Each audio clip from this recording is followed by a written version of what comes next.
यहाँ पहुँचे हैं और उसमें हमारा समझ आया होगा। मैं केवल एक बात कहना चाहता हूँ कि इसकी एक योजना हम बनाएं कि आप जिस गांव से आए हैं अपने गांव की जिम्मेदारी लें। हर गांव में एक कमेटी हम बना दें प्राधिकरण के खिलाफ जो लड़ेगी, अपने गांव के लोगों से वो बात करेगी और उसमें से कोई व्यक्ति तालमेल वाला हो। हम इस शहर में पिथौरागढ़ शहर में और पिथौरागढ़ जिले में इसकी कार्यविधि करने के लिए कमेटी का आज गठन कर दें।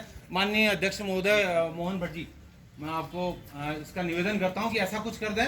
15-20 लोगों की एक कमेटी बना दें, उसमें हर समूह से जो समुदाय यहाँ पर काम करते हैं, जो लोग काम करते हैं, उनको लेके कमेटी बना दें और वो पहले से भी है उसका विस्तार कर दें और हर गांव के लोगों को उसमें शामिल करते हुए और हम गांव को जाने की एक योजना बनाएं और लोगों को बताएं। क्योंकि जिसको नोटिस आ रहा है उसकी समझ में आ रहा है प्राधिकरण क्या है, जिसको नोटिस नहीं आ रहा है उसकी समझ में अभी नहीं आया है।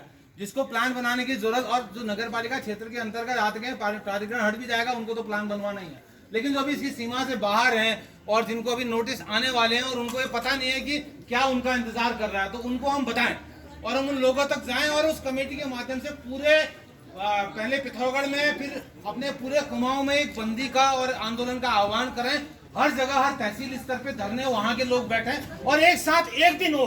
क्योंकि जब 1857 की क्रांति एक साथ एक दिन होती तो हम पूरे 90 साल पहले आजाद हो गए थे, लेकिन चूंकि वो नहीं हो पाई। और आप, क्योंकि बार संघ इसमें है और वकील शब्द की मैं बहुत इज्जत करता हूं, क्योंकि इस देश की आजादी की लड़ाई में, क्योंकि वो कानून के ज्ञाता होते हैं और कानून के ज्ञाता होने के कारण उनके पास जो ज्ञान है, उनका जो अनुभव है, उनके ऊपर प्रशासन हावी नहीं हो पाता है। तो अब ये चूंकि आप इसमें हमारे साथ हैं, डेफिनेटली हम जीत की ओर बढ़ रहे हैं।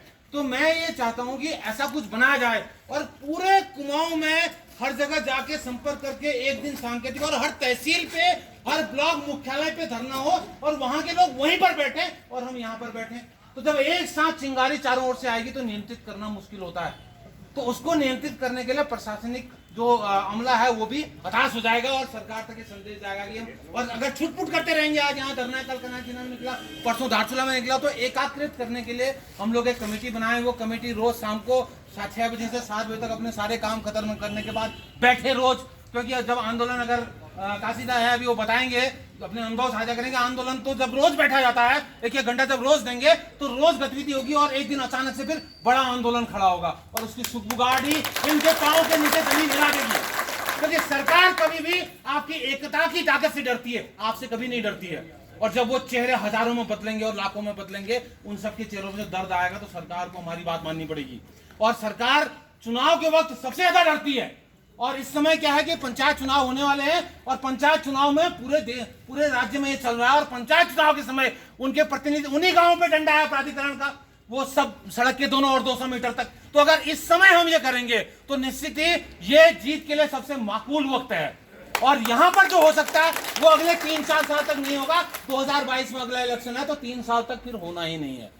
तो अपने पड़ोस में, अपने रिश्तेदारी में सबको फोन करिए, बोलिए कि ऐसा हो रहा है और सब लोग तैयार हो जाओ, वरना ये सब 1-1, 1.5 लाख रुपया सब भरने के लिए तैयार हो। उस 1-1.5 लाख रुपए से आप अपनी बेटे की शादी में, बेटी की पढ़ाई में, उसको इंजीनियरिंग कराने में, उसको कुछ पढ़ाने में आप उसका इस्तेमाल कर सकते हैं। वरना सरकारी नेता उसको अपने पास ले जाके अपने हवाई जहाज उड़ने में उसको इस्तेमाल करने वाले। मर्जी आपकी